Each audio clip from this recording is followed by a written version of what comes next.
Varieties of viewing God, pluralism versus monoculturalism. Many of us today follow specific customs and perspectives that are culturally grounded to our environment. Ethnocentrism causes us to make brief generalizations or pass judgment about one's religion.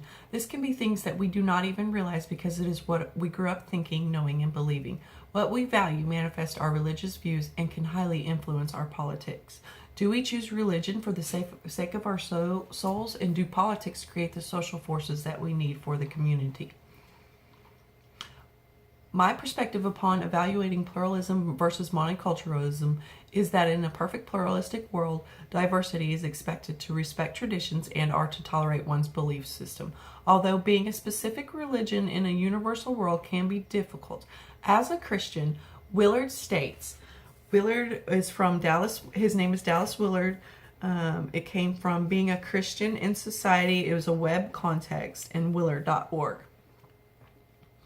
We have already pointed out that pluralism, the rejection of social force to suppress divergent opinions or practices, does not mean that we concede all views to be equally right, nor does it mean that they are all equally wrong, and therefore we have an equal right to exist.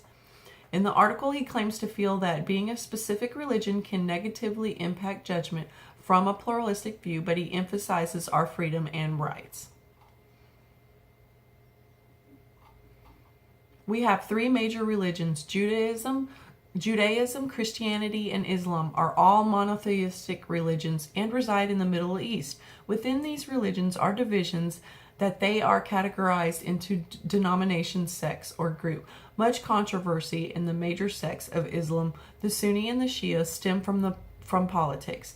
From an article in the Council of Foreign Relations, the conflict arises when there are theological justifications that legitimize the acts of violence, which converts problems to personal attacks. We also have Jewish people living in mass, outnumbered in their religious ethnicities that dominate the Middle East: the Arabs and the Persians and the Turks. Let us also remember that the Christians, and that they have several denominations within the Christian faith. The conflict is a continuous faith-based battle to settle territory as well as war on their differences. All of these strive for equal rights and gang up in tribes to protect their territory.